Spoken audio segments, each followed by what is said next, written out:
Hello guys, welcome to my fancy. ఈరోజు మన ఛానల్లో కైజు నెంబర్ 8 సీజన్ 2 అయితే ఎక్స్ప్లెయిన్ చేసుకుందాం. ఇంకా ఎవరైనా సీజన్ 1 చూడకుండా ఇప్పుడే వెళ్ళి చూడండి, ఇక్కడ నుంచి రోల్ అవైలబుల్లో ఉంది. ఇక మనం వీడియోలోకి వెళ్తే సీజన్ 1 లాస్ట్ 12th ఎపిసోడ్లో కాఫ్కాని కైజు నెంబర్ 8 అని తెలిసి డిఫెన్స్ ఫోర్స్ జనరల్ డైరెక్టర్ అయిన ఇసాయో కాఫ్కా కైజుని కంట్రోల్ చేయగలడా లేదా అని తెలుసుకోవడం కోసం కాఫ్కాతో ఫైట్ చేస్తే కైజు నెంబర్ 8 కాఫ్కాని కంట్రోల్లోకి తెచ్చుకుని ఇసాయోని చితకబాదుతుంది. ఇసాయో చనిపోతాడేమో అని అనుకుంటున్నప్పుడు కాఫ్కా కైజు ఫామ్ని కంట్రోల్లోకి తెచ్చుకోవడం కోసం తన హార్ట్ ప్లేస్లో పొడుచుకొని స్పృహ తప్పి పడిపోతాడు.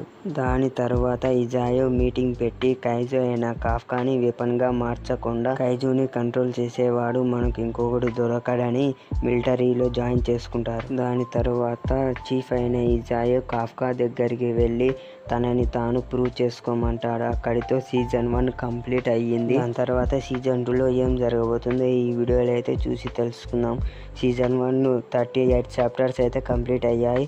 39 to 40 చాప్టర్స్ అయితే ఈ వీడియోలో అయితే ఎక్స్ప్లెయిన్ చేసుకుందాం. చాప్టర్ స్టార్ట్ చేస్తే మనకి కికోరుని చూపిస్తారు. కికోరుకి మీనా కాల్ చేసి కైజుని డిఫెన్స్ ఫోర్స్ నుంచి తీసేయలేదని చెబుతుంది. అప్పుడు కికోరు కాఫ్కా కైజులా మారకుండా ఉండాలంటే తను స్ట్రాంగ్గా కావాలని అనుకుంటుండగా అక్కడికి హసిగావా వచ్చి మిమ్మల్ని వెయిట్ చేయించినందుకు సారీ, నేను మిమ్మల్ని ఫస్ట్ యూనిట్ కమాండర్ దగ్గరికి తీసుకెళ్తా అని వెళ్తారు. కికోరు 3rd యూనిట్ నుంచి 1st యూనిట్కి చేంజ్ అవుతూ ఉంటుంది. ఎందుకంటే టచికావా బేస్ లాస్ట్ కైజు ఫైట్లో డిస్ట్రాయ్ అయ్యి ఉంటుంది. దాన్ని మళ్ళీ రీజనరేట్ చేసే వరకు 1st యూనిట్లోనే ఉంటుంది. నిజానికి 1st యూనిట్ జపాన్లోనే స్ట్రాంగెస్ట్ యూనిట్. ఈ యూనిట్ అమెరికాలో కూడా ఫేమస్. అందుకే తన స్కిల్స్ని పెంచుకోవడం కోసం పర్ఫెక్ట్ ప్లేస్ అని 1st యూనిట్లో జాయిన్ అవుతుంది. రూమ్ దగ్గరికి వెళ్ళగానే కికోరు, జపాన్లోనే స్ట్రాంగెస్ట్ యూనిట్ కమాండర్, నేను మీ దగ్గర అన్నీ నేర్చుకుంటా అని డోర్ తెరిచి చూస్తే మనోడి పేరు నరుమి దుప్పటి కప్పి గేమ్ ఆడుతూ నేను కొంచెం అంటే ప్లాట్ఫామ్కి రీచ్ అవుతా అని గేమ్ ఆడుతుంటే అది చూసి ఈజీ డోర్ ఓపెన్ చేసినట్టే చేసి మళ్ళీ క్లోజ్ చేసి కికోరుని బయటే ఉండమని లోపలికి వెళ్తాడు. నరుమి ఫైకిల్ చేసి ప్లాట్ఫామ్కి రీచ్ అయ్యా అని అరుస్తుండగా ఇజీ నరుమిని కాల్తో తంతే BS5 మీద వెళ్ళి పడతాడు.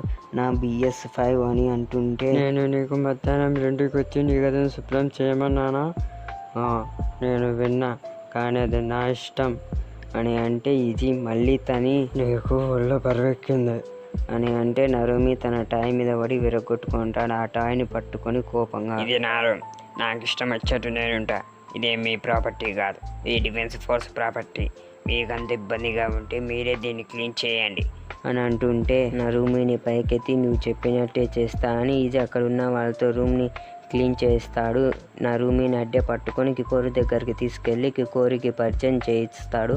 అప్పుడు కికోరు ఇప్పటివరకు జరిగింది చూసి ఏం మాట్లాడాలో అర్థం కాక ఆలోచిస్తుంటే నరుమి, నువ్వేనా మిస్టర్ ఇసాయో డాక్టర్వి అని అంటే ఎంతైనా సుపీరియర్ ఆఫీసర్ కదా, అందుకే తనకి సల్యూట్ కొట్టి తనని తాను పరిచయం చేసుకుంటుంది.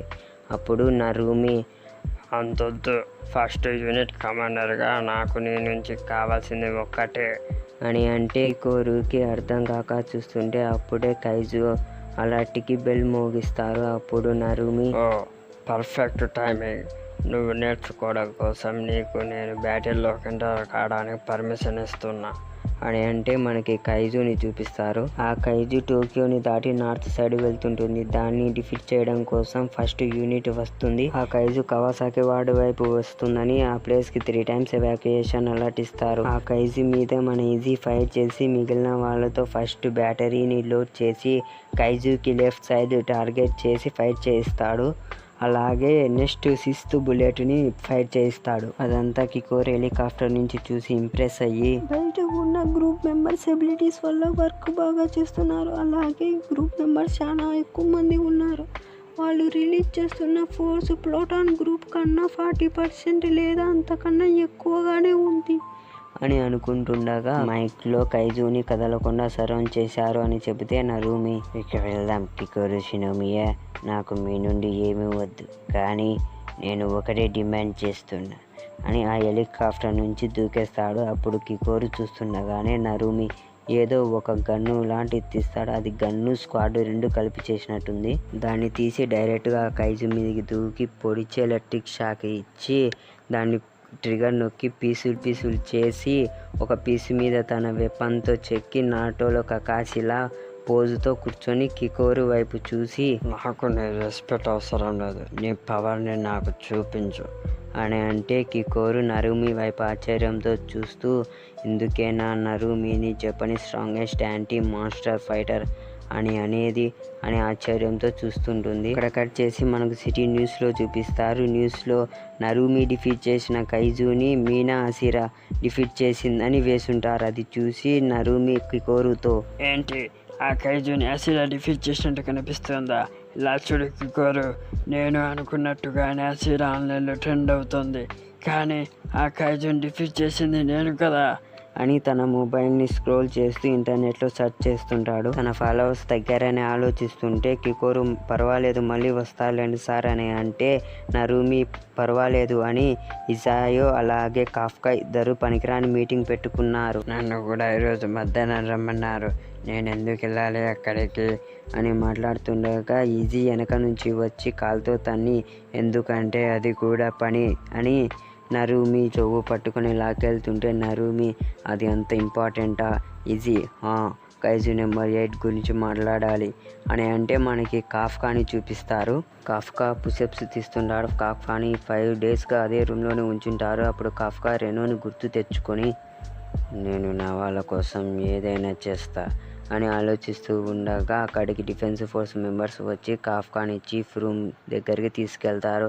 అక్కడే నరుమి కూడా ఉంటాడు. ఇప్పుడు చీఫ్ కాఫ్కాని ఫస్ట్ యూనిట్లో జాయిన్ కమ్మంటే కికోరు, హిస్టరీలోనే స్ట్రాంగెస్ట్ మాస్టర్ అయిన కాఫ్కాని జపాన్లోనే స్ట్రాంగెస్ట్ అయిన యూనిట్లో జాయిన్ చేస్తే ఈ యూనిట్ ఇంకా స్ట్రాంగ్ అవుతుంది. అప్పుడు చీఫ్, నేను నీకు ఛాన్స్ ఇస్తున్నా, నువ్వు ప్రూవ్ చేసుకో, నువ్వెవరివో అందరికి చూపించు అని అంటే అప్పుడు కాఫ్కా ఇంకో ఛాన్స్ లేక ఒప్పుకుంటాడు. కానీ నరుమి, ఏం అవసరం లేదు, మా యూనిట్ ఇప్పటికే స్ట్రాంగ్ యూనిట్గానే ఉంది అని వెళ్తుంటే చీఫ్ నరుముని ఆపి, కైజు నెంబర్ 9 మనసులా ట్రాన్స్ఫార్మ్ అయ్యి కనబడకుండా తిరుగుతుంది. కైజు నెంబర్ 10 ఏమో అటాక్ చేయడానికి మాస్టర్స్ని పంపిస్తుంది. ఇప్పటి వరకు మనకు తెలిసిన దానికన్నా డిఫరెంట్గా ఉన్నాయి. అవి ఎంత చేసినా ప్రతిరోజు వస్తూనే ఉన్నాయి. ఏదన్నా చెడు జరగక ముందే మనం జాగ్రత్త పడితే మంచిది, అందుకే మనం కూడా స్ట్రాంగ్ అవ్వాలి అని అంటే నరుమి కాఫ్కా దగ్గరికి వెళ్ళి, అంటే మీరు నా మీద నమ్మకంగా ఉన్నారన్నమాట, అయితే ఈ స్ట్రాంగెస్ట్ కైజు నెంబర్ 8ని వెపన్గా చేసుకొని నేను వాడుకోవచ్చా అని అంటే కాఫ్కా భయపడతాడు. అప్పుడు చీఫ్ నరుమిని పిలిస్తే కాఫ్కా, కమాండర్ నరుమి, నేను ఇప్పుడే చనిపోవాలని అనుకోవడం లేదు, నేను చేయాల్సింది ఇంకా ఉంది, అది పూర్తయ్యేంత వరకు నేను ఫస్ట్ యూనిట్లోనే ఉంటా అని సల్యూట్ చేస్తే నరుమి, అంతొద్దు, నాకు నువ్వు ఏం మాట్లాడావన్నది అనవసరం, నాకు నీ పవర్ని చూపించు చాలు, ఒకవేళ నువ్వు మళ్ళీ కంట్రోల్ తప్పితే అప్పుడు నేను నిన్ను నా సూట్గా మార్చుకుంటా అని వార్నింగ్ ఇచ్చి వెళ్తే కాఫ్కా, థ్యాంక్ యూ సార్ అని అంటాడు. ఇక్కడితో ఈ వీడియో అయితే ఏం చేస్తున్నా. ఐ హోప్ మీకు ఈ వీడియో నచ్చిందని అనుకుంటున్నాను. ఎలా అనిపించిందో కామెంట్ చేయండి. అలాగే మా ఛానల్ సబ్స్క్రైబ్ చేసుకొని బెల్ ఐకాన్ ఆన్లో పెట్టుకోండి. అప్పుడే నెక్స్ట్ వీడియోలో ఏం జరగబోతుందో మీరు చూడగలరు. అలాగే ఈ వీడియోకి ఒక లైక్ కొట్టండి ప్లీజ్. ఇక ఉంటా మరి. Thank you for watching. Bye bye and take care.